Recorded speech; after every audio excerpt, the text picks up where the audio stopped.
Now, data hiding is another important concept of object-oriented programming.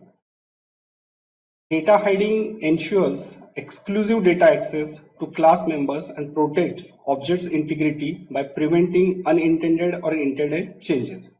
What it exactly means, see, expected thing is somewhat like this. When you are defining your class, whatever data means whatever properties or attributes what we are defining inside class should be hidden outside of a class here. Means that data should be accessible inside class, but you should not access it outside of a class here. That is idea of data hiding. So for that purpose, in case of languages like C++, Java, we having some access specifiers like private, public, protected, and through that access specifier we can manage this data hiding. But in Python we are having something like this. We can use this double underscore symbol, okay, before the attribute name, and those attributes will not be directly visible outside. Means whenever you are creating any attribute, if you start those attributes with this double underscore, you can't use those attributes outside of a class here. Just check. Suppose this is one class A. Here we'll create two variables here. Suppose this is variable x10 and this is another variable y20. Now in front of y we use double underscore. This is our private variable. This is our private variable and this one is a public variable. Private variable, it means that we can't use y outside of class A and we can use x anywhere. Suppose here we are creating one child of this A class, that is B. Now inside this B we are writing one method show through which we are printing these variables here. So we will call it like self.x and self.y. Okay, now we are calling it will generate error obviously. Then here out of this class also we create object of A, and then here also we are printing this value of x and y like this. When you run this code, you can see you are getting error for y here. Okay, error is somewhat sounding like this: A object has no attribute y. Means this y is nowhere available outside of this class A, so you can't access it in a child class. Now if you run, once again you are getting error. At this point error message remains same, so you can't access y out of any class, because out of class in where we declared it, because it is private access. So see, we can use it here. It's like you want to print class A, you can print it here.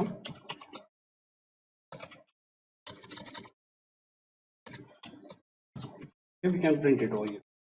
Okay, self dot. Call this method over here e.show.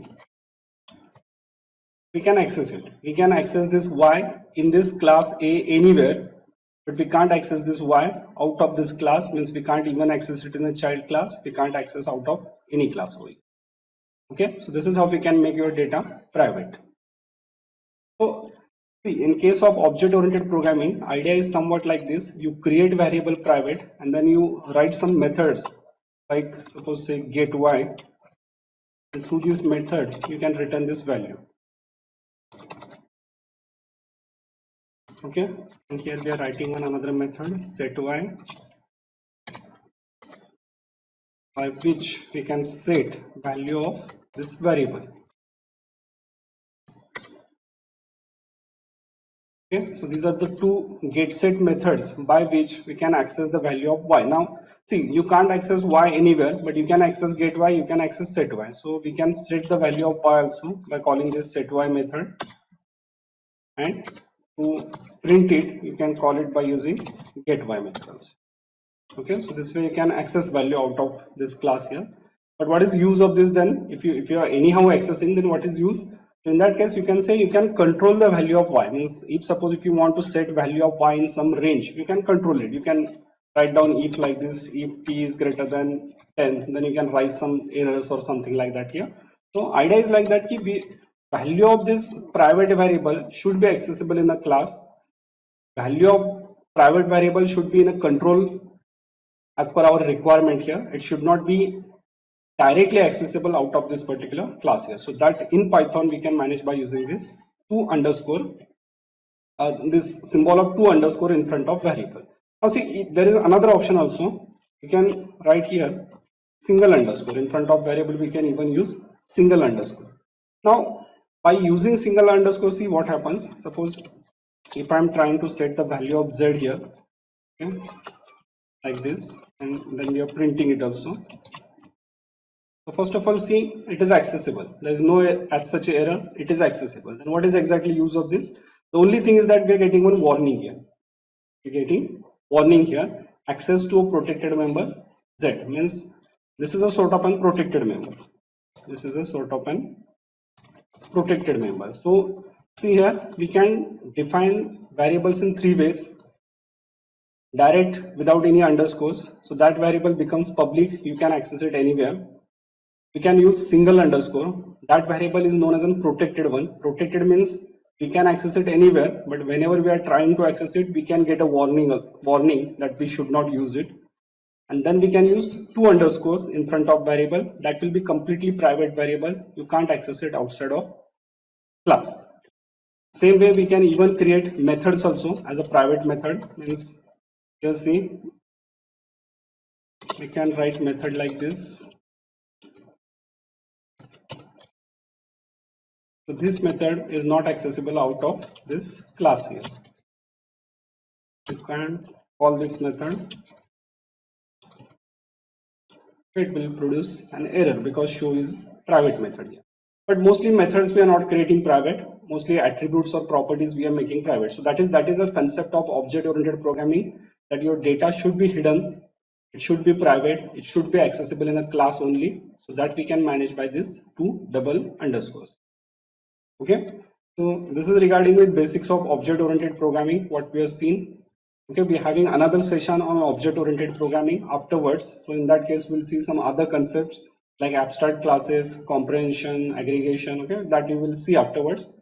Right now, what we have seen, how to create a class, how we can create object, how to write constructor method, that is init method, then meaning of class variables. Then we have seen how we can implement inheritance, multi-level type of inheritance, multiple type of inheritance. Then we see how we can override methods and how we can hide data by using two underscores here. So that is you can consider as the basics of object-oriented programming. And don't forget, Python is a fully object-oriented programming language. Everything is object in case of Python. There is one class that is known as an object class, which is a parent or root class of every other class here. So data types what we are using like int, float, string, all these are just nothing but a classes. Sequences what we have seen, list, tuple, dictionary, all these are just nothing but a classes. So every data what we are using is just nothing but an object. So finally we can conclude like this, everything is an object in Python.